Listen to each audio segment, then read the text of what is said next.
Normalmente no final das aulas, lembro-me em particular da escola primária, era aquela hora que nós, alunos todos, tínhamos alguma expectativa. Tínhamos algum receio, porque quando a aula aproximava-se do fim e crianças que éramos ansiosos por poder sair e ir finalmente jogar a bola, que era aquilo que nós queríamos, estávamos naquela ânsia de saber o que ia acontecer, e ao pé do fim da aula acontecia aquele momento tão temido. A professora ia até ao quadro e ela colocava apenas 3 letras: TPC. E ao fim dela colocar aquelas 3 letrinhas no quadro, nós descaíamos, desanimávamos, os nossos ombros vinham-se abaixo, vamos ter trabalho para casa. Já não podemos sair daqui e jogar a bola como queríamos, porque a professora vai nos dar alguma coisa para fazer nos tempos livres.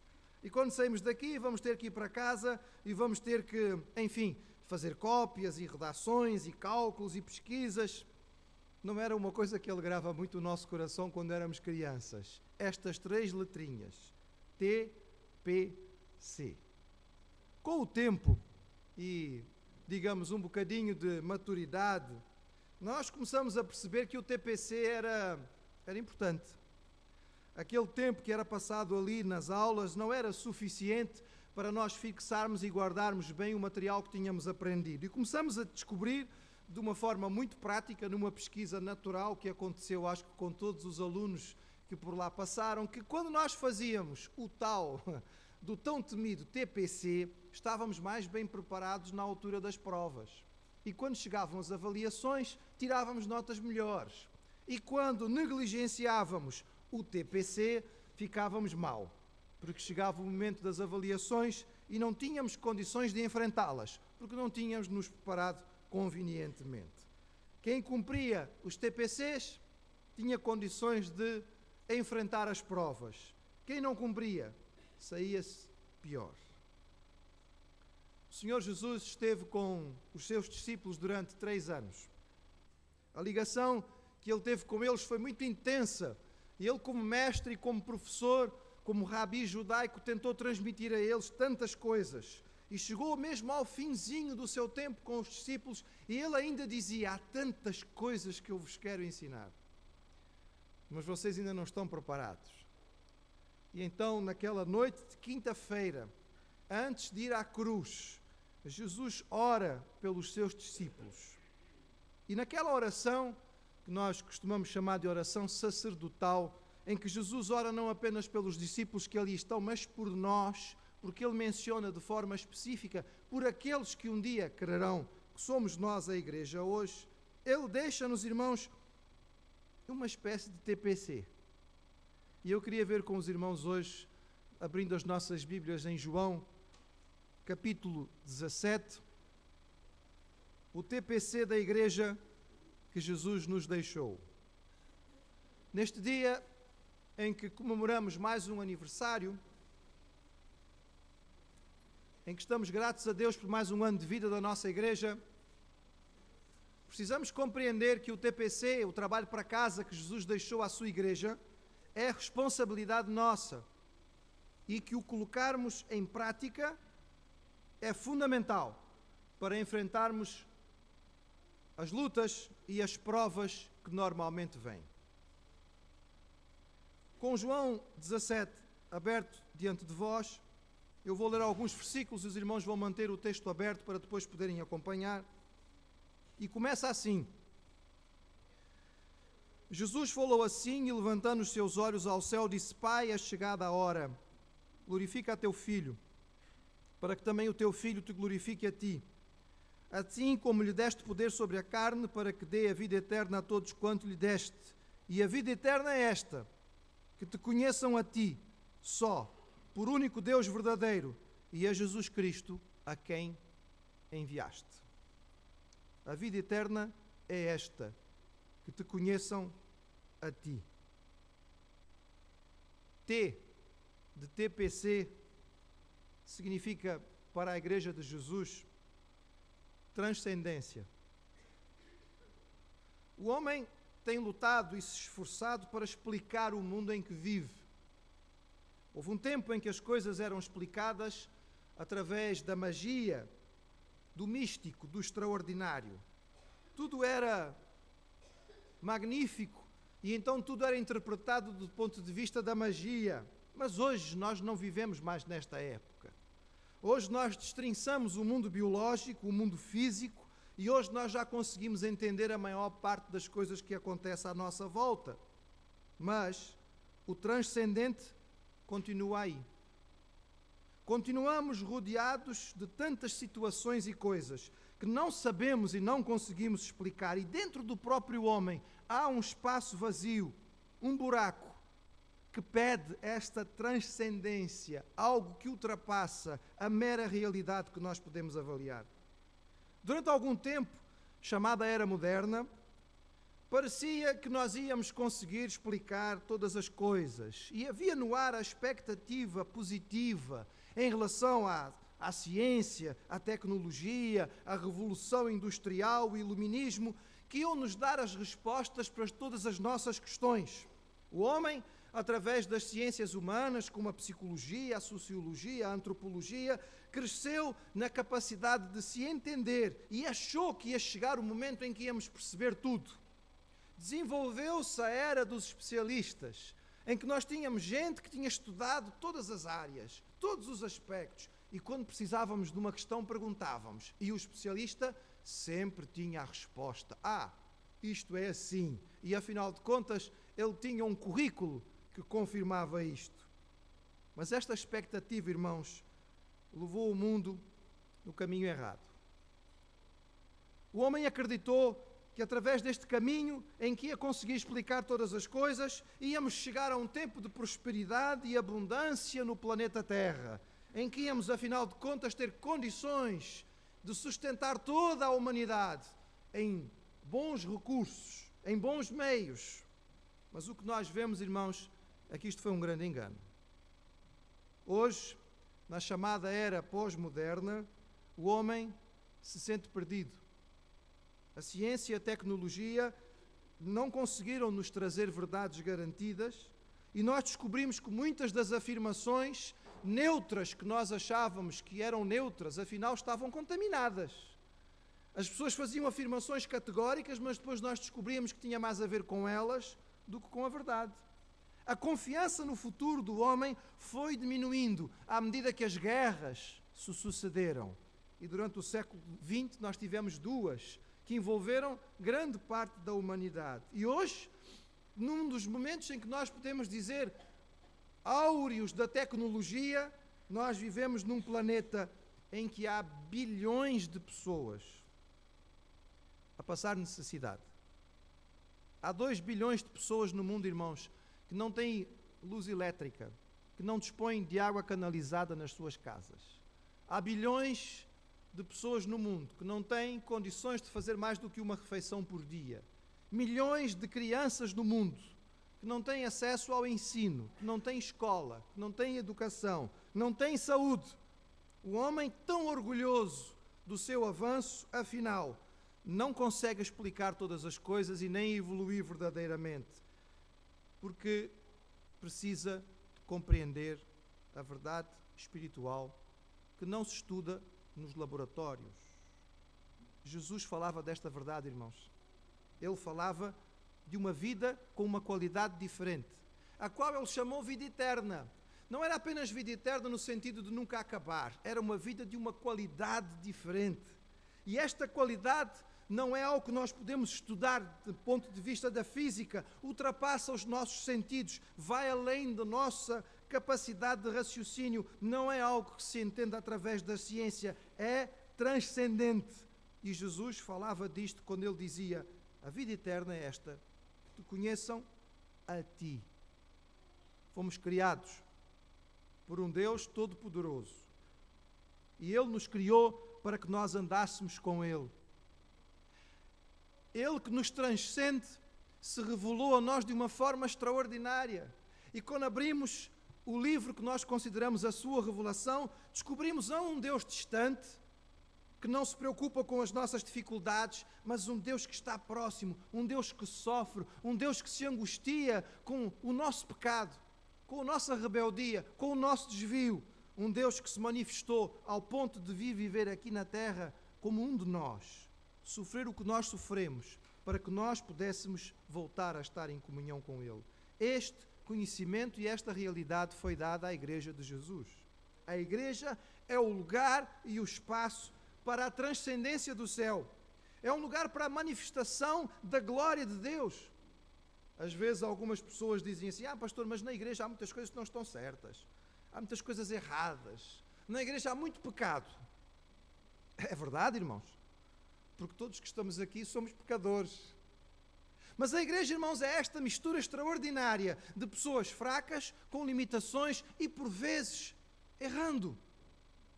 Mas essa mistura vem junto com momentos extraordinários da manifestação da glória de Deus, da presença quase sentida fisicamente do Senhor, de respostas extraordinárias à oração, de momentos de compreensão fantástica daquilo que Deus é e do que Ele quer fazer em nós. Esta é a verdade da Igreja de Jesus. Transcendência, algo que está além da nossa capacidade de entender. O homem está hoje à procura da transcendência em muitos lugares diferentes.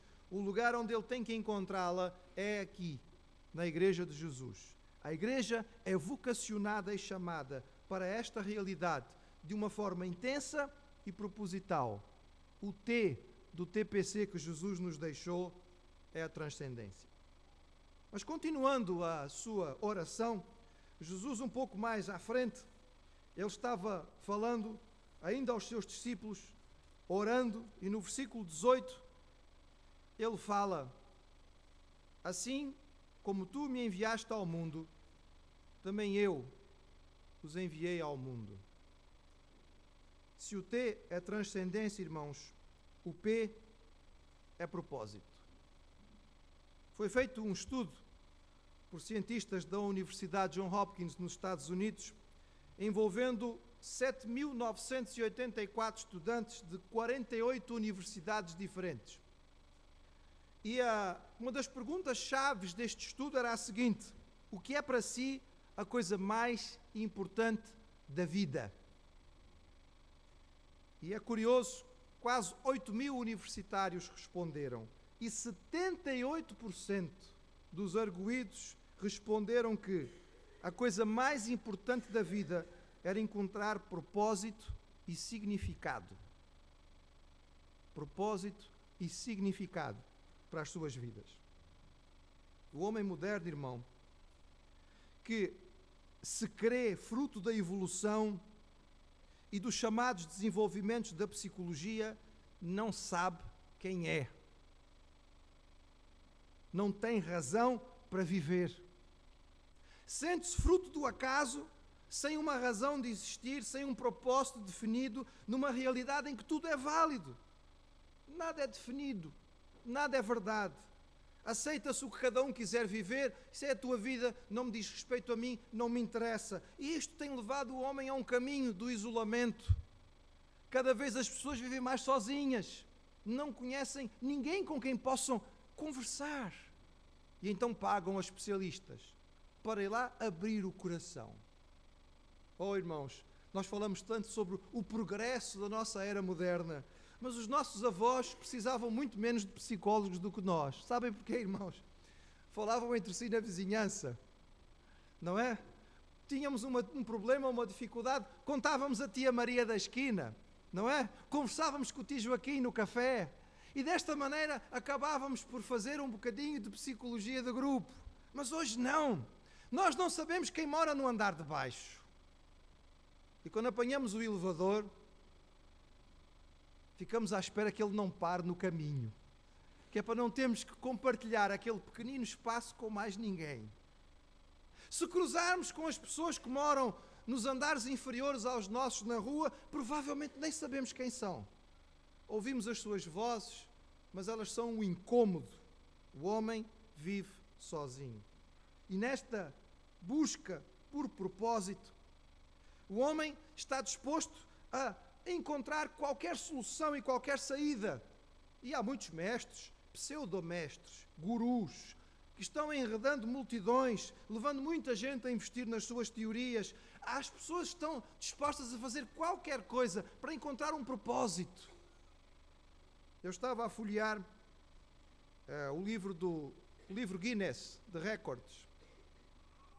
Tem algumas coisas interessantes, mas fiquei impressionado, irmãos, de ver o que as pessoas são capazes de fazer para chamar a atenção e para dar algum propósito à sua vida. Naquele livro tem a imagem de um homem que colocou 453 piercings.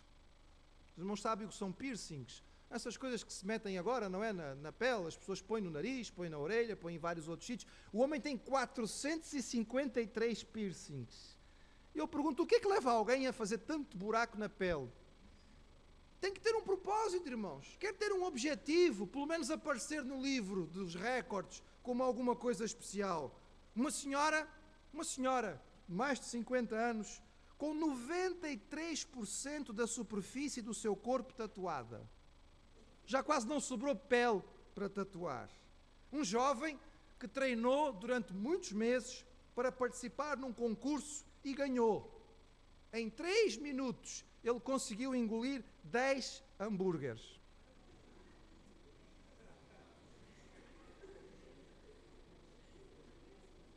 Isto pode parecer curioso, irmãos, mas quando eu leio estas informações e vejo isto, o que eu digo é, o homem precisa de um alvo na sua vida. E o homem está disposto a fazer as coisas mais absurdas e sem sentido para encontrar algum propósito. Mas o propósito da vida só se encontra em Deus. A razão de viver verdadeira e genuína que enche os nossos corações, que responde quem nós somos, porque é que estamos aqui, para onde é que nós estamos indo, foi Jesus que nos trouxe. Ele disse, eu sou o caminho, eu sou a verdade, eu sou a vida. Irmãos, Ele é a resposta, e esta resposta foi dada à sua igreja. Ele disse, assim como o Pai me enviou, eu os enviei a eles. Nós recebemos da parte do Senhor um propósito para estarmos aqui. Se um dia fomos salvos em Jesus e Ele não nos levou para o céu, não é para ficarmos sentados à espera da hora que Ele vai chegar. É para sermos enviados ao mundo como Ele foi. É para vivermos de tal maneira, é para falarmos de tal maneira, é para andarmos de tal maneira que as pessoas olhando para nós, ouvindo-nos, conhecendo-nos, possam descobrir qual é o propósito da vida, o objetivo de alcançar a glória de Deus no nosso dia-a-dia, o abençoar o nosso próximo, o mostrar em Jesus o caminho da salvação. Transcendência, propósito.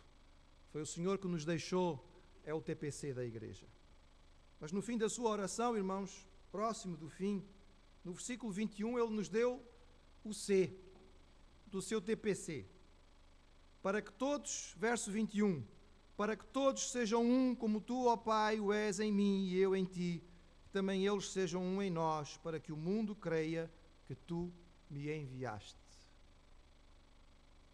Se o T é transcendência e o P é propósito, irmãos, o C da oração de Jesus para nós é comunidade. Comunidade. O homem tem sede de pertencer.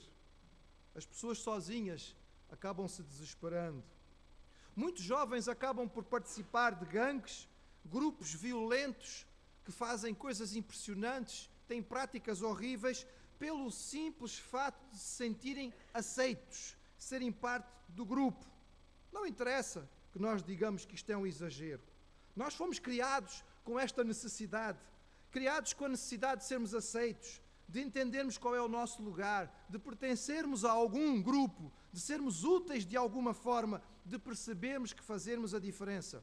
O homem não consegue simplesmente deixar de conviver e se isolar. Mesmo os temperamentos mais introvertidos necessitam de contato humano, necessitam de ter outras pessoas próximas. A capacidade de comunicação, que foi afetada pelo pecado, vai nos deixando cada vez mais isolados.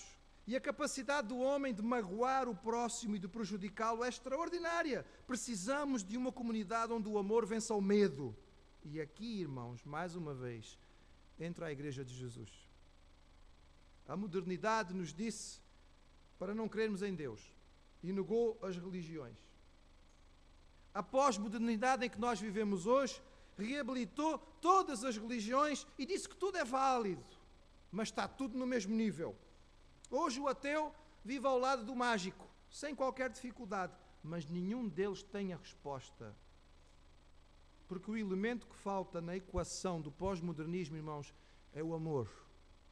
Altruísta, benevolente, sacrificial, que é capaz de colocar os outros em primeiro lugar. Esta era a mensagem de Jesus. Um novo mandamento vos dou a guardar: que nunca falteis aos cultos do domingo de manhã. Bem, esse também é um bom mandamento, irmãos, mas não foi esse o que Jesus nos deu. Ele disse: um novo mandamento vos dou. Novo, no sentido em que o cumprimento da lei não tinha levado a isto. Vocês têm que se amar uns aos outros como eu vos amei. Que desafio, irmãos! Mas que coisa extraordinária!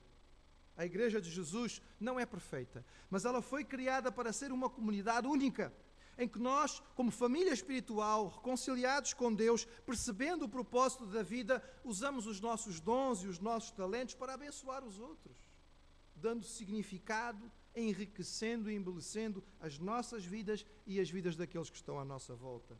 À medida que eu abençoo, sou abençoado e a comunidade cresce em amor e em comunhão. Oh, irmãos, nós precisamos disto. Comunidade. E temos que parar de olhar para o lado e ver apenas os defeitos. Os irmãos já ouviram falar dos Alcoólicos Anónimos?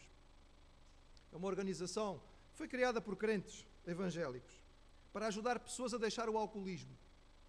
E esta organização foi criada por um homem que, a certa altura, tentando vencer o alcoolismo sozinho, tentando ultrapassá-lo, ele já estava há 6 meses sem beber, e ele foi a uma conferência numa outra cidade. E quando acabaram as reuniões e chegou a noite, e a solidão começou a bater, e ele ali no saguão do hotel conseguiu ouvir o barulho das pessoas que estavam no bar, a garganta começou a ficar seca. A vontade começou a crescer dentro dele. E dentro da sua mente a única coisa que batia era: eu preciso de um copo, eu preciso de uma bebida, eu preciso, nem que seja um bocadinho. E às tantas, uma outra voz, como que falou no seu coração e disse assim: o que tu precisas não é de mais um copo, o que tu precisas é de um outro alcoólico que esteja a vencer o vício. E naquela hora ele foi ao telefone e começou a ligar para uma série de pessoas, até que encontrou alguém com quem pôde conversar e desabafar durante algum tempo, porque alguém que, como ele, estava tentando vencer esta dificuldade. E a partir desta primeira conversa surgiram as ideias iniciais que deram início a esta organização, onde grupos de alcoólicos se reúnem para conversar a respeito do seu alcoolismo. E mesmo anos depois de pararem de beber, começam sempre a reunião dizendo: o meu nome é tal, eu sou alcoólico. Reconhecendo que o problema não está vencido de uma vez por todas, mas vai sendo vencido dia após dia, e uns ajudam os outros a ultrapassar a dificuldade. Meus irmãos, nós somos comunidade de Jesus e nós não precisamos de uma igreja com pessoas perfeitas. Eu não vou me sentir bem numa igreja com pessoas perfeitas, irmãos, perdoem-me, porque eu não sou. Certamente vou me sentir muito inferiorizado. Com um pecador em Cristo, mas que quer viver uma vida santa, eu preciso de outros pecadores em Cristo que querem viver vidas santas. Porque juntos vamos nos ajudar uns aos outros. Eu ajudo o irmão hoje, o irmão me ajuda amanhã, eu oro por si agora, o irmão vai orar por mim mais tarde. E nós crescemos neste propósito que o Senhor nos deu, de sermos uma comunidade extraordinária na face da terra. TPC, aquelas letrinhas que eu tinha tanto medo, afinal têm muito significado e muito valor. O TPC de Jesus para nós pode não ser fácil. Vai ocupar certamente muito tempo, mas vai nos preparar para as provas da vida. Como Igreja de Jesus, somos chamados a ser um espelho da transcendência divina, mostrando a glória de Deus aqui. Um local onde se afirma o verdadeiro propósito das nossas vidas. Uma comunidade em amor, que cresce em ajuda mútua. E que neste aniversário que nós completamos, mais um, o Senhor dê à nossa igreja a capacidade de ser uma igreja aplicada e fazer o trabalho para casa. para estarmos preparados a vencer quando as provas chegarem. Amém.